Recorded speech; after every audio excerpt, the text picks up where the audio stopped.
You may know, we have been closely analyzing the terrible economic situation in this country. Dow down almost 400 today. And there's no question that President Obama's big government management solutions aren't working. Also, the tax the rich mantra, a ruse. There are simply not enough wealthy people in the entire country to make a dent in the federal debt, no matter how much it takes from them. Enter Jon Stewart, a liberal man who has no use for whining millionaires, a man dedicated to mocking the hand that feeds him. In this case, the owner of 33 Subway sandwich shops, Congressman John Fleming, who opposes paying higher taxes.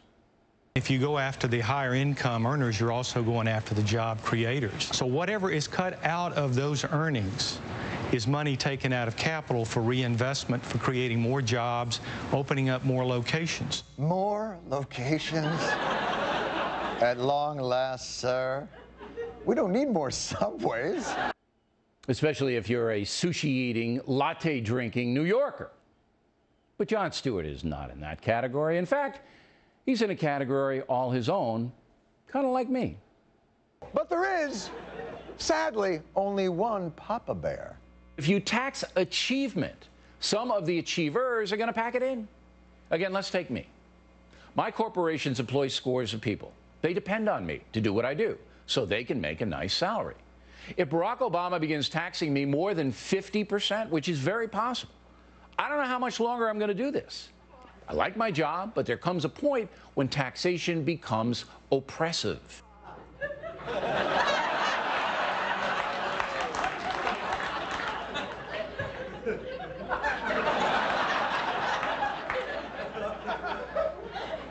So if taxes are raised, Bill O'Reilly might quit his Fox show?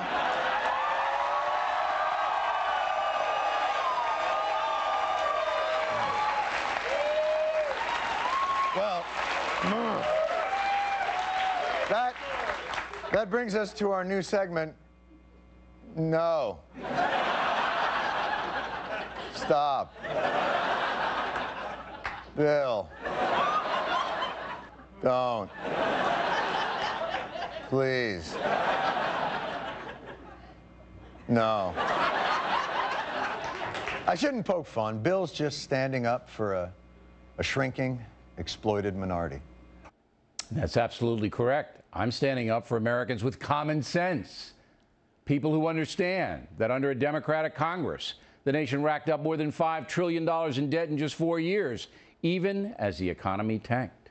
So I and many others have come to the conclusion that the liberal tenet of taxing the rich and spending like Arab sheikhs may not be the solution to fixing a moribund economy.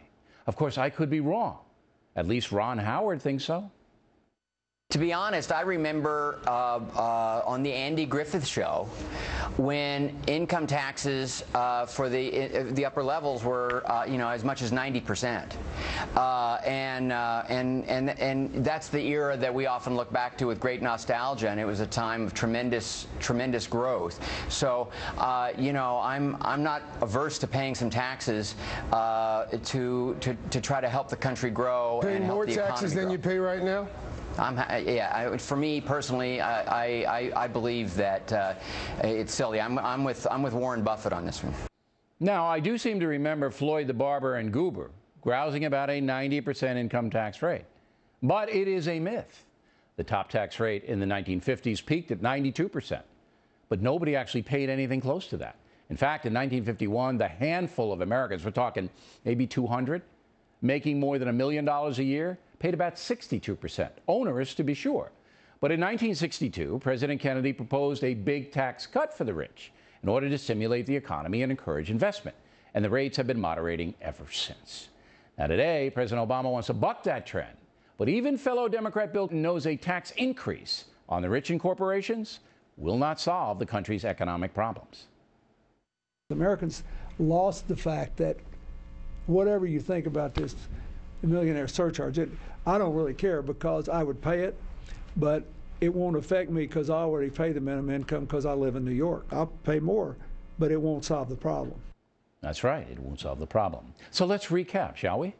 Jon Stewart mocks the Subway guy who wants to expand, and me for telling you that higher taxes will not lead to economic prosperity.